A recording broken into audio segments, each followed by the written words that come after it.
Hi, folks. Welcome to Sparkles for Mental Health, Personal Growth in 5 Dimensions. I'm Dr. Christine Sauer, your host, and I'm excited to have Tom Glaser. Oh, no, Tom Glaser. I'm That's sorry, I say it wrong. That's my German heritage.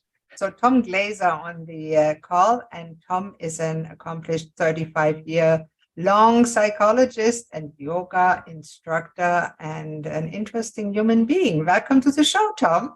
Thanks for having me, Christine. I'm just thrilled to be with you today. So before I let you do your little experiment that you're famous for, let me ask you my famous question. Okay, fair is fair. I always want to know from my guests, why are you so passionate about doing what you're doing and being a best-selling author, going out there in the world, spreading the message? Oh my gosh, why am I so passionate? I feel like part of that is part of the great mystery, right? Some of it I can't explain. There's a pull that I feel like, Christine, is from beyond, across the veil, something I can't even begin to put words to. What I do know is I have great joy about doing what I do. It lights me up, and I see how it lights other people up. So what does that mean? Lights people up, right? That you see a sparkle in the eye. You see something happening, even though it's nonverbal. You see something changing behind their eyes, in their mind. You see behaviors beginning to change.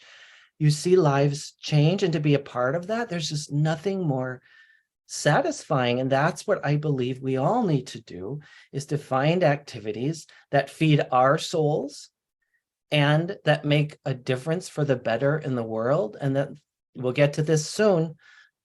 This is what happier people do. Well, I'll leave it at that for now, though. You know, I love the way you said it and what you said, Thank because you. I'm all about sparkles. Yes. And you see if somebody is happy, and not happy all the time, but on No. average, and they have that energy, that sparkle in their eye, as you mentioned it. That is so amazing. Amazing. Nothing like it. Uh, Yes. it's wonderful to bring that out and help a dimmed sparkle star slowly get light again. Yes. Awesome. I'm excited to have met you. Now, you have some interesting things that you try to experiment with. Go ahead. Yes. And you're being very brave right now. You don't know, you know a little bit about what this is. I told you the basic structure, but barely. So I'll explain this activity. Well, that's my motto. I got that. Life is short, do what matters. Yes, do stuff Matters. that matters. I got that from Yes. Danny Einey from Mirror City. He's a business coach, but a nice guy. Ah, yes. So, So this we're gonna actually do the process that I came up to through my public speaking gigs based on my book. So this is what's called a conversation spark. You don't know what's the spark is. It's a conversation starter. And you're going to have about 2 minutes to just respond from the heart spontaneously. I'm going to listen very deeply to you, and I'm going to listen for two specific things. I'm going to listen for your themes and your values. And after the 2 minutes where you spontaneously respond to this conversation prompt, I will give you feedback based on what I heard might be your themes and values for about 2 minutes also. And then we'll just talk about what that was like. And from there, if you like, we'll talk about how I came upon this activity. yes. And we're going to be noticing too, you and I, as we do this, how connected we feel to the other and how connected we feel to ourselves. So clear enough what we're doing? Absolutely. Okay, I'll put my... What do they say in English? Clear as mud.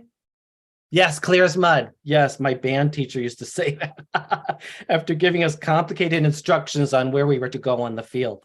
In German, it's called dumpling broth. Dumpling broth. Okay. Very unclear. It's cloudy, yeah. But we'll somehow make our way. Okay, so your conversation spark, Christine, is talk about a time you felt the most alive and why. The time I felt most alive Yes. is the present, because I've experienced a lot of things in my life. Some were positive experiences. I was on top of the world, delivering the victory speech, being the valedictorian in class. I was on the bottom of the world, being locked in a QT room in a psychiatric inpatient unit. And now I'm in the middle of it all, helping others, making a positive difference in my life, that of the people I love, and maybe even the world at large, God knows.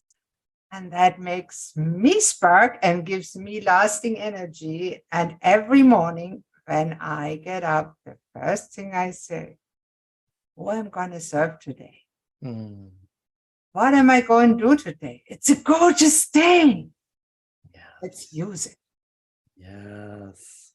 Mm, And that brings me a lot of joy and makes me mostly happy. Not all the time. There's always little dumps. I call it life pushes you in the hole, but I found the ladder to climb out. And at the beginning, it's a little broken when you start developing it, but over time, you climb out fast and fast. And now I call it my sparkle stick. It's like a pogo stick. Life throws you in the hole. The pogo stick, back out. a few jumps and off you go.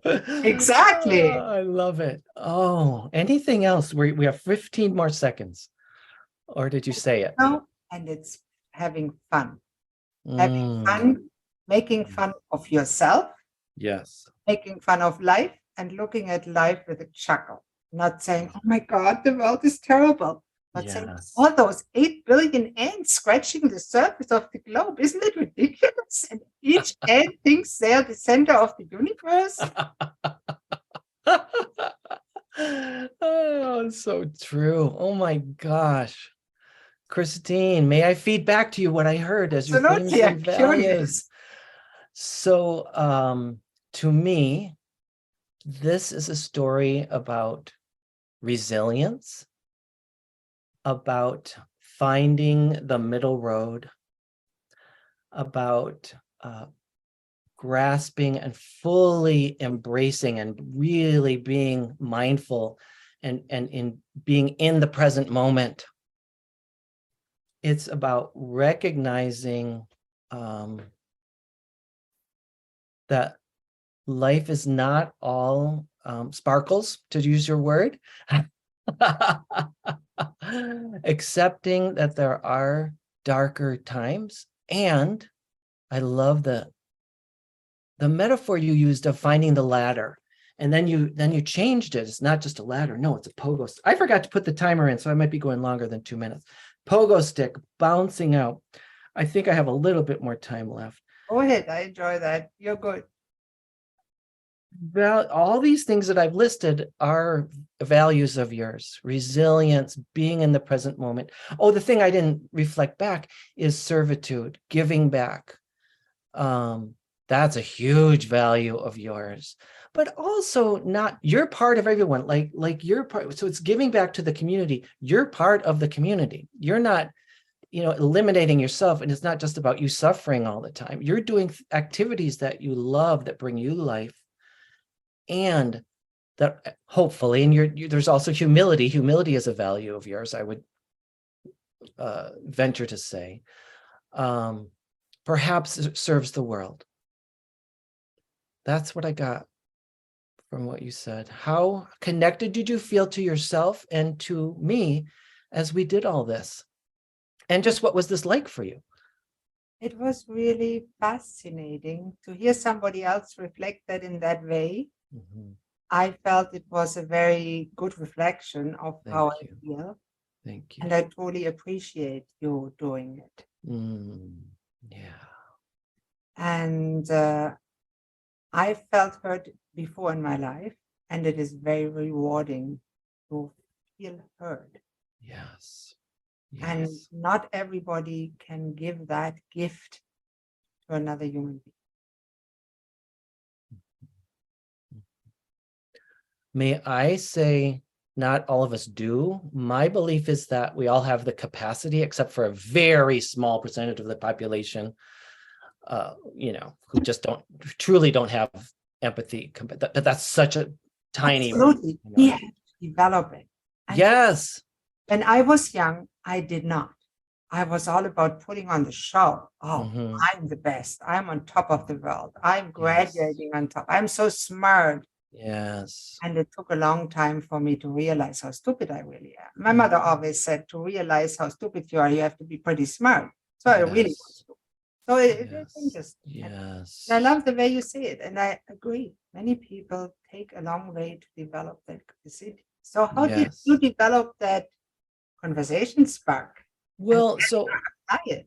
I was out doing public speaking gigs based on my book, and from my book and the videos that came before, I did many documentaries interviewing the happiest people I know, which led to the book, which led to the public speaking gigs.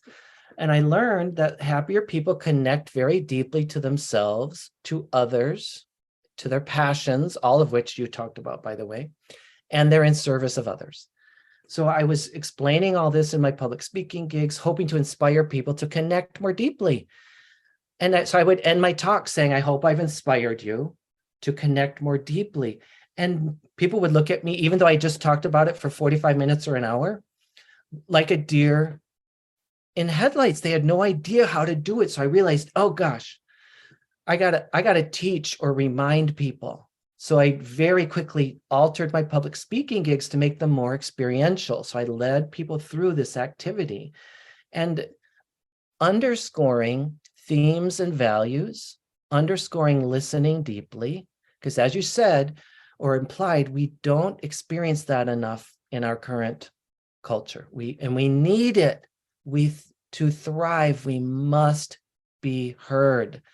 It's as essential as air or water. We must have it. So that's how I developed this basic technique. And then I was like, okay, so I'm teaching people, I'm going about doing this activity with people, but I wanted to give them, something in a box that they could literally take with them with all those instructions. So that's where this Full Heart Living Conversation Sparks comes from. So this is, I always forget the number, 102 conversation sparks, all based on themes in my book. So things I learned from the happiest people I personally know and from the research I did from my book. This is a card deck, am I right? It's a card deck, exactly. And you pick one at random, and there's listening instructions. So it tells people how to listen deeply and reflect themes and values. By the way, I want to point out, I didn't just say to you, Christine, your value is XYZ and your theme is ABC. I said, from what I heard, I tried to own it as much as possible. It seems to me I used phrases like that because I can't really tell you what you're talking about or what your value is. It all comes through my own lens. So, and that softens in case we're a little off, and all of us are going to be a little bit off when we try to do this. Here's the thing though, I've done this how many hundreds or thousands of times on both ends. It's so rare that anybody's wrong. Like everybody captures a kernel of the truth at least. And that kernel, if we trust ourselves, it almost always is something near what the person needed to hear. And if it's not, the person might say, oh, may I correct you? Like it might prompt them to go deeper and say what I really meant, because maybe they misspoke. What I really meant was this, and they go deeper. And then you as the listener go deeper. So that's, and again, you see, like I'm seeing you nod right now. You're really nodding. And those are real conversations, and people crave real conversations. They don't want to say, how's the weather tomorrow? Well, there's a place for that. We need some of that. That is a way of connecting, but we need more. Most of us need more. And we start with something safer like the weather. That's always the starting point. It's okay to start that. We don't want to just, talk about your deepest, darkest fear. I like that you're saying it's safer because many Mhm. people are so afraid. Yes. Yes, but that's why there's instructions, right? There's all these, things to make it safer. And yes, so ease in, do one at a time. Start with journal writing. Use these as journal prompts. That's another option. Connecting more deeply with yourself. That's a good tip for the listeners. And I definitely will, when I put that on my website, I will put a link where they can buy that below it. Great, thank Because you. I think everybody that watches that will want that for I themselves. hope so. It's a human thing. I mean, I Yes, talk to many, many people. I can learn something from you, and I will. Because exactly. the most I always learn is from other people, from Yes, clients, from yes. my patients when I was a doctor. Mhm, mhm. Uh, and Everyone has something to teach us. The janitor, the room cleaner, the cashier, the bus driver. Everyone we encounter has something. I totally agree with you. and Mm, there is the odd person that comes over as really nasty. And even there we can learn something from yes, how I yes, don't want to be. yes. And okay, here, I love this. So I go for a walk or a run around a lake near my house Hmm? um, every day with my dog. And there are people, and I'm friendly, right? I say hello to almost everyone. A smile, hi, it doesn't cost anything. Exactly. And It it's doesn't, interesting. Most people yes. say hi back, but some Well, some don't. Some are in their own world or whatever. They don't want to say hi for whatever. And it's easy for me to feel rejected when that happens. That's because of my own wounding in my own early childhood. I can take it personally. It can trigger me. And that's an opportunity for me to not take it personally, to go, oh, I'm having that hurt feeling it did happen to me as a child. I was rejected too early in life. That's true. Right now, I'm going for a walk. It's a beautiful day, and I can say hello to myself. I can have self-compassion. I can see me and know that it's not a reflection of me that so-and-so I don't even know isn't in the mood for saying hello this morning. And they get to be in their own head or whatever they're doing. Maybe they just had a cancer diagnosis and they can't say hello. Who knows? Don't judge. no, you really don't know. And Dr. Amen, who's one of my mentors, I really love him. And he You're says, talking Daniel Amen? Daniel Amen, yeah, Oh, phenomenal. Yes. trained me as a brain and mental health professional. Really? So you personally know him? Well, on Zoom, to be honest. Yeah, but still, that counts. And I teach his courses on out school to teenagers, which is very rewarding. And one thing that he always says is, where were we? I lost my thread. See, my brain. I have to have some more green tea. There you go. I'll take a sip too then. The water is very important for the brain. And I like the way he conveys the message of brain health and mental health and how it is all connected. Mhm. And I think people like you and teaching self-compassion and forgiveness to self and others and love yourself, it's so important in this world. So important because so many of the things that ail us, mental health and I believe physical health, stem from self-rejection, self-hatred. Mm. Like ultimately, that's what I do in therapy when I'm working with clients. I'm teaching them or reminding them how to love themselves. That's what I do. Ultimately, so many more things, but like that's what it comes back to. Acceptance. Be truly who you are. That's another thing I was hearing from you earlier is being true to yourself. Like you were sort of living a lie. It wasn't a total lie, but you were sort of doing stuff to impress other people It versus was a total lie. I wasn't even aware how I felt myself. I thought I was happy. I wasn't. because you were doing what you thought you should be doing, all that kind of stuff. I liked what I was doing. I was good Yes. at what I was doing. I Yeah. was appreciated by people. I thought I was happy. I Yes. was with a miserable husband, having kids. Mhm. It was just a life like it was supposed to be. And Right. I didn't Right. even realize how unhappy I was until I had the big breakdown when I couldn't work no more. Then I Right. suddenly realized all my self-worth came from working as a physician and Ah, being appreciated by my patients, being able to help them. They saying, "Oh, you're so good, you're so great." It feels good, absolutely. I still of like it, course. Of but I'm course. no longer dependent on it, and that's a big difference. Very different. What a wonderful awakening. Oh my gosh. Welcome, welcome, welcome to You know, a world of better like meaning and purpose and alignment. You're now living in alignment or more in alignment.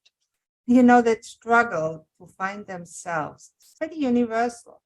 And one of my favorite coaches, Marshall Goldsmith, he said, we all need help. And it's very true. Oh my gosh, yes.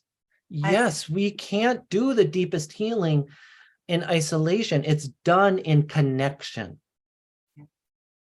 and we need humans like you that can be connected with, that are open for a deep connection Yes.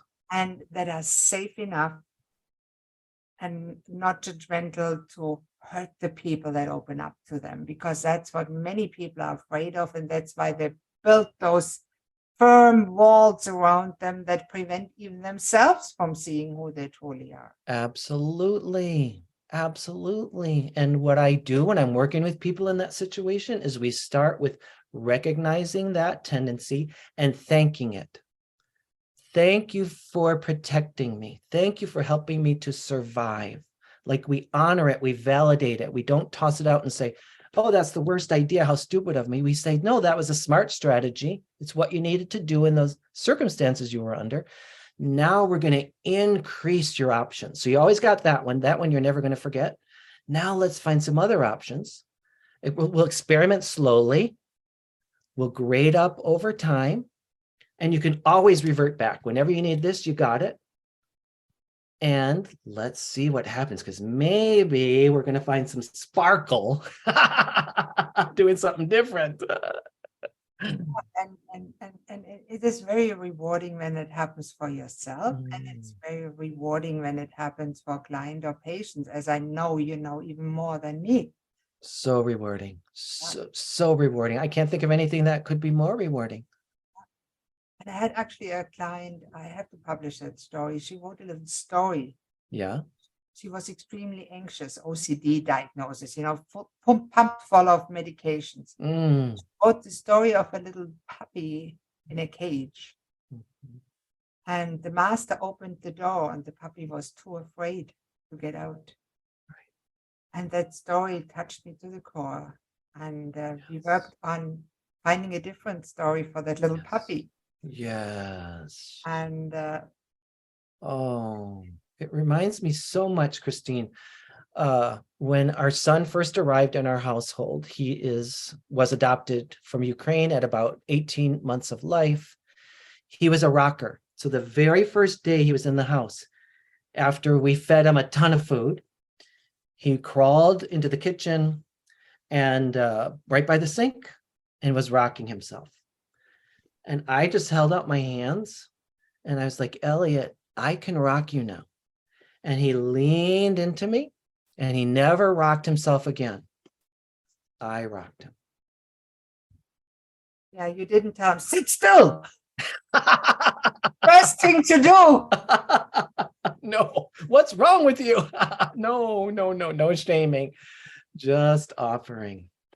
That is wonderful, and there's so much to be said about parenting. And Dr. Amen I'm not sure if you know that he's associated with what's his name, Faye or something, parenting with love and logic. Style. Kids need unconditional love, but they also need to see that their behavior has consequences. Oh, yes. Oh, That's yeah. often not achieved nowadays. And right. That is a source of much grief. Absolutely. Oh, yes. Both. Tell us more about your book. I'm Oh, fascinated sure. by it because We don't have unlimited time, although I feel I could talk with you for Yes, hours. I know. And Thank there's a you. lot that the listeners really can learn from your life experience and from how you distilled it down into those little conversation sparks. So initially, I thought I would devote a chapter per person I interviewed. Really quickly in the writing process, I realized they were saying so many of the same things that wasn't going to work. So it ended up being topical, so by topic. And so there's chapters on things like self-care, which is the foundation, attending to sleep, nutrition, moving the body. Because if we aren't doing those, as you know well, probably better than I do, then we're creating inflammation in our system and our energy is devoted toward that. So if we get rid of that, then we can devote some of that energy to these other things that have an incredible payoff.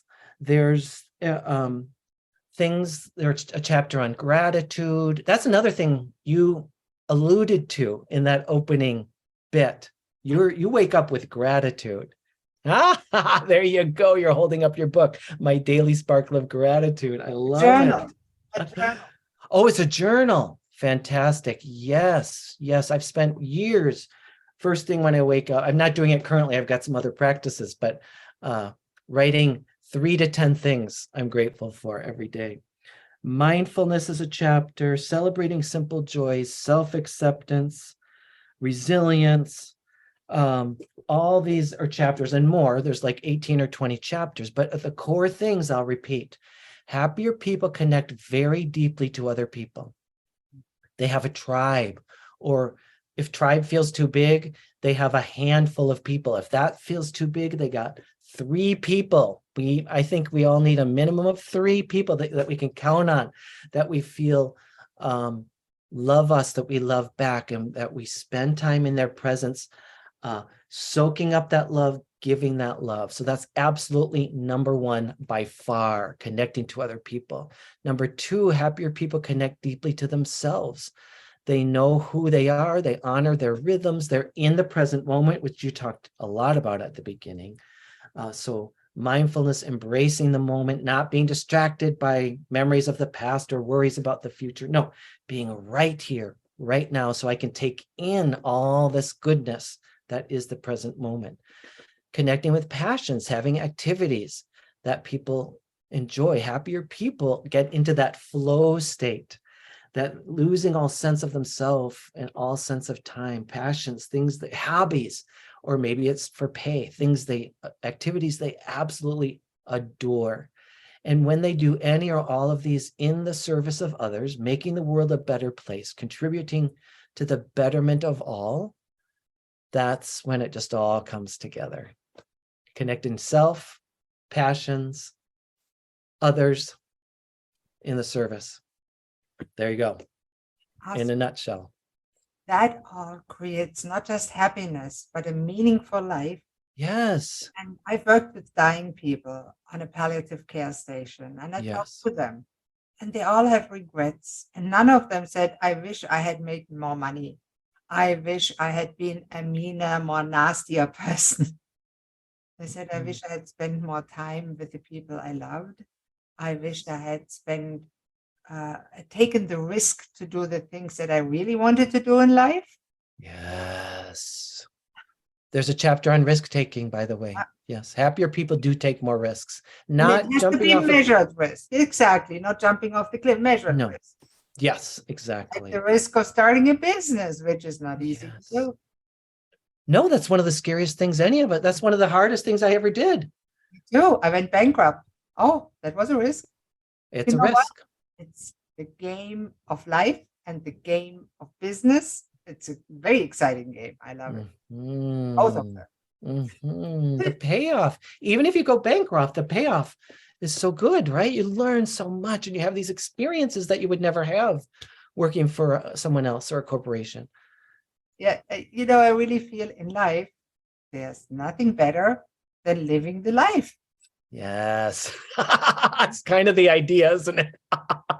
Go figure. Go figure. Sounds really stupid. That's okay. I don't mind being at the center of laughing at Hinge. That is so much fun. Absolutely.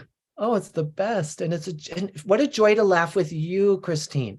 That's another thing in that connecting with other people, happier people, they have someone they can share their sadness with. They also share the joy and have that goofy laughter over kind of nothing, over stupid little things.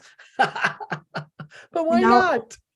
laughter is a great stress reliever and type. Oh, And a good joke at the right place makes a big. I even use joke when I coach, uh-huh. sometimes to emphasize a point. Yes, yes, yes. It is a lot of fun when and you have experienced that for sure when somebody comes to Oh, you depressed and oh, crying and they yes, end up laughing yes. with you. That's Yes, that's that's the amazing nice. thing. So I work a lot Safe. with trauma survivors, Christine. And every session, even though we can be talking about the most harrowing thing, we also find something absurd to crack up together about. Like again, it's all even in one session, it's all there. It's all part of it. You're right. And this pandemic is a classic example. What we do about stress and unfortunate circumstances. And no matter what side you are on of the vaccine discussion, doesn't matter. I spoke to both parties. And it is very unfortunate that it pulled families apart and really caused a lot of strife. But you have only two ways of looking at it. One way is to despair what's happening in the world.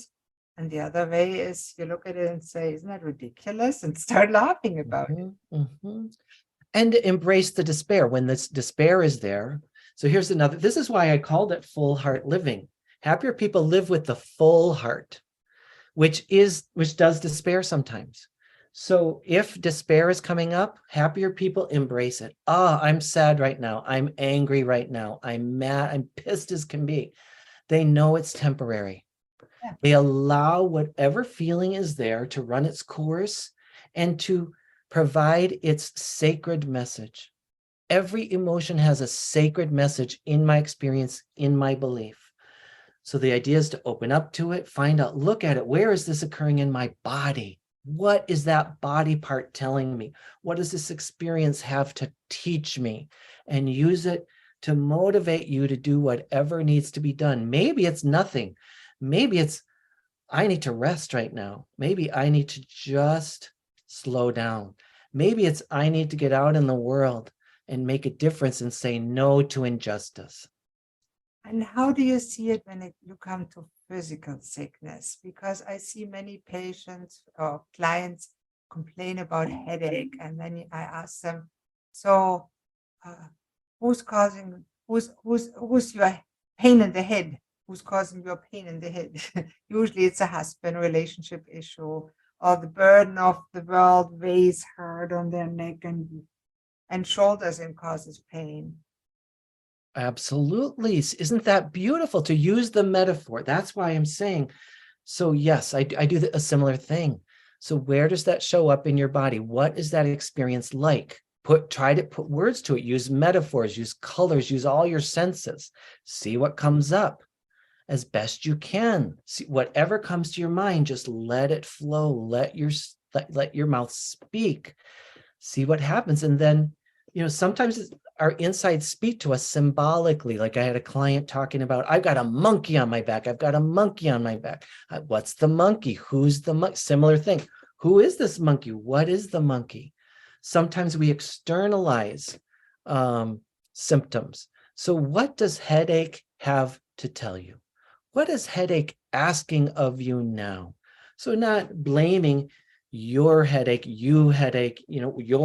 No, put it out there. And it's not like dissociating, ignoring, saying it isn't part of you. It's just for the sake of getting to know it better. Sometimes it helps to have a little distance. See what the message is. Invite again, I spoke about beyond the veil earlier, right? There's other stuff out there, and using our full brain or our full heart. By the way, I don't think you can really separate the two. We are one. We are one. It's just a metaphor. We have to split it up for convenience. Words are Yes. just a label. Yes. One thing that I particularly hate is psychiatric labels. Mm. The DSM-5 should be burned on the stake. Well, I can tell you there's some utility, because every now and then, I don't use it much either, except when I have to for insurance purposes, to be Well, totally honest. that's one of the benefits of Yes. it. It helps to administer insurance. Well, and sometimes people feel validated by a diet every now and then. Oh, you mean other people have major depression or dysthymia? Oh, that's helpful to them. But usually it's not helpful. The vast majority of the time, diagnosing does not help people. So I'm with you. It depends, and I agree with you fully that you say in some instances it can be helpful for a patient to learn, okay, I have that diagnosis. My doctor says I'm bipolar. That's why I have swings. And then they have to step back and say, what can I do to help that? Are there any natural approaches? Do I really need those heavy hitters? I call them zombie pills. Some of them really are. Sometimes they're appropriate, but often they are natural approaches. And why not eliminate those first, or at least rule them out? Yes. I'm deeply saddened to have recently discovered the statistics that they give antipsychotics to toddlers. I don't see any justifications in that. No. The only reason would be to soothe the parents, but they need parenting help, not. So that is something that really saddens me sometimes. Oh, it's devastating. Yes. It makes me want to reach out and create a parenting program. Right. To help the parents do something else with their kids. But yes. Such services are desperately needed, and that is someone's calling. If it's your calling, please step forward.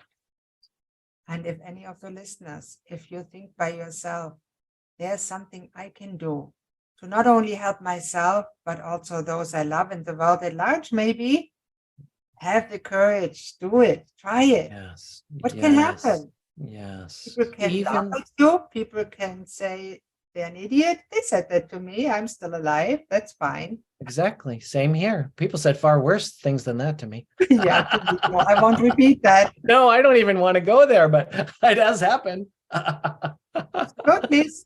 That's okay. Well, and the other thing on that comes to mind, Christine, is the whole wounded healer thing. So not infrequently, I encounter people who say, I would like to be a healer, but I can't. I have to heal myself first. I'm not healed enough myself. Now, every now and then there may be some truth to that. Basically, it's a bunch of bunk, right? Am I perfectly healed from every psychological wound I have? Absolutely not. I am in process. I'm still in process, even though I've been doing this work almost 40 years. And even longer than that, doing my own personal development work. I have not arrived. I will never arrive. I like as long that. as I'm alive, right? I just wanted to ask you, if you're fully healed, wouldn't that be the same that you transition to the afterworld? Yes. It is. I think yes, exactly. Living means learning, and it's the way that is the goal. Yes. It is. Many people, and you hear that certainly all the time, they say, oh, I'll be happy when. Yes. So here's the thing. My own woundedness teaches me so much. My own woundedness helps me understand other people so much better and relate to them and provide that safe space that we've alluded to a few times during our time together today. So use your woundedness, use it to help that like through it is your gift, right? We learn so much from our woundedness and the resilience and the healing that comes from it. Don't let that stop you. So, Tom, we have to wrap it up. I hate it because I love our conversation. If somebody really feels sparked by that conversation and wants to contact you and say, I want to talk to Tom, I want to talk with him and have him listen to me and listen to what he has to tell me, how can they reach you? Where can they get your books? Hold them up so everybody sees them again. All right. This is the Conversation Sparks. This is the book, Full Heart Living, Conversations with the Happiest People I Know. Easiest way is to go to fullheart, HEART, living.com. there's a link for both these products there. And of course, there's contact, and the videos that I referred to are all available there for free, as also a free workbook. So every chapter ends with workbook activities. That's all available for free to download at fullheartliving.com. And social media, of course, folks can find me on Instagram and Facebook. That's amazing, Tom. Thank you so much. And I will make sure the links are all underneath the video and in the show notes and everywhere. Thank you so much. It's been a pleasure. Thank you, Christine. So this has been another show of Sparkles for Mental Health, Growth in 5 Dimensions. Thank you for listening, and make sure to tune in to the next episode. Bye-bye.